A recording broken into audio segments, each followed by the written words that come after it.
안녕하십니까. 지나치게 섬세하고 예민한 부동산 결혼 한영호입니다.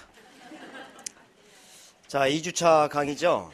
저번 주에 말씀드린 바와 같이 이제 복습을 계속 할 거예요. 지금 저번 주 강의했던 내용을 오늘 좀 복습을 할 건데 제가 빈 프로젝트로 미리 좀 쏴놨습니다. 복습, 반복이 살 길이다. 반복이 곧 합격입니다. 저번 주 뭐 했나 볼까요? 이거 있었나요? 자, 우리 부동산의 정의를 통해서 부동산학이 무엇인지를 배웠습니다.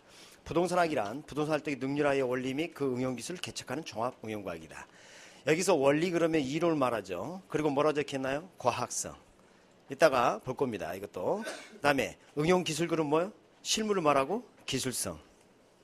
조금 전에 부동산 활동의 능률화를 위한 이런 의미거든요. 그러면 어떻게 돼요? 부동산의 목적은 부동산 활동을 어떻게 하는 거다?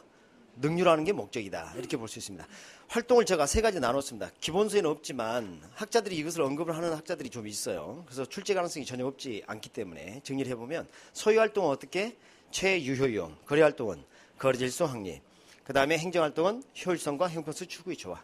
자, 부동산 활동을 능률화하려면 무엇을 연구해야 된다?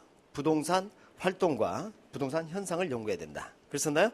연구 대상이 되겠습니다. 그리고 부동산을 바라보면 이 세 가지를 함께 생각해야 한다 그랬죠? 어떻게? 기술적, 경제적, 법률적 측면. 그래서 우리 부동산학은 정확하게 성격을 갖는 거죠. 자, 그래서 첫 번째 정확하게 성격을 갖고, 두 번째 경험과 규범과, 그 다음에 이론만 합니까? 실무에 대비하는 노력도 합니까? 실무에 대비한 노력도 해요. 그래서 응용과학입니다. 순수과학이 아니에요. 그러니까 사람을 대상으로 하죠. 그러니까 사회과학에 해당됩니다. 그러니까 자연현상을 연구하는 학문이 아니다. 이렇게 볼 수 있겠습니다. 그 다음에 이제 개념 중에서 법적 개념을 좀 중요하게 생각하는데 이 중에서 준의제 부동산을 좀 조심해야 된다. 마치 부동산처럼 등기 등록의 유형을 갖추는 것들은 준의제 부동산을 한다 그랬죠. 그래서 그 사례도 좀 나열되어 있는데 특징이 뭡니까? 부동산처럼 무엇을 하는 거예요? 등기 등록의 공시 유형을 갖추는 것이다. 이렇게 볼 수 있겠습니다. 그 다음에 정착물이라고 보는 경우에는 이제 부동산을 보겠다는 이야기인데, 자, 물건이 부착된 방법에 따라, 만약 이걸 제거를 했더니, 물리적으로 또는 기능적으로 손상이 있다. 그럼 제거하면 안 돼. 그럼 뭐다? 정착물. 제거해도 문제가 없다. 그럼 정착물이 아니다. 그 다음 물건의 성격. 특별히 고안되거나 항구조를 설치할 의도를 가졌다. 그럼 이걸 제거하면 안 되는 거죠? 정착물. 당사자의 의도에 따라, 만약에 임대인이 임대가치 증진 목적으로 설비 등을 갖췄다. 이거 제거하면 안 돼. 뭐다? 정착물. 그 다음에 거래 당사자 관계에 따라서 매도자 것인지 매수자 것인지 불분명하다. 그럼 누구 것으로 본다? 매수자 것으로 본다. 그리고 기본적으로 임대인이 설치하게 되면 대개 임대가치 증진 목적이나 특별히 고안되거나 항구적으로 설치할 의도란 말이죠. 그러니까 이것은 대개 정착물이고 임차자가 설치한 것은 무엇으로 본다? 정착물로 보지 않는다.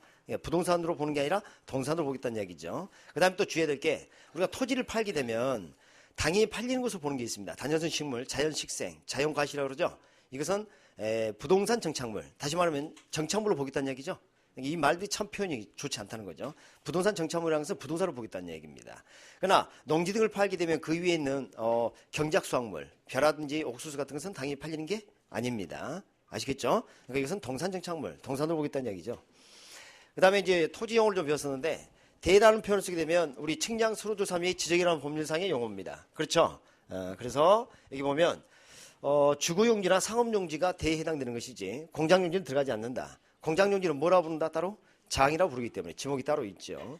여기다가 만약 공장용지를 포함한다. 그렇게 되면 어떻게 돼요? 택지 개념 또는 대지 개념. 이 둘은 유사한 개념이라고 그랬죠. 그리고 도로 부지, 철도 부지 이런 표현들을 보면요. 건축할 수 없는 토지를 포함하는 개념이라는 걸 알 수 있어요. 부지란 개념이. 그래서 부지의 경우는 건축할 수 없는 토지를 포함하고 있는 개념이다. 좀 더 넓은 개념이다. 이렇게 볼 수 있겠습니다. 그리고 이제 주의해야 될 게 필지 같은 경우는 등록 단위이지 면적 단위가 아니라는 겁니다. 주의를 해주시고 우리 감정평가는 획질 기준으로 하죠. 그리고 이제 주의해야 될 게 뭐냐면 후보지행지입니다. 이거 용도 전환이 끝나면 쓰지 않는다는 겁니다. 그러니까 후보지행지라는 이 표현은 용도 전환이 끝나면 전환이 끝난 용도에 따라 명칭을 붙여야 될 거예요. 그러니까 용도 전환 전이나 과정 중에 있을 때 쓰는 표현입니다. 끝나면 쓰는 게 아니라는 거죠. 그러니까 전환 후 그럼 틀려요. 전환된 이것도 끝났던 얘기죠? 안 돼.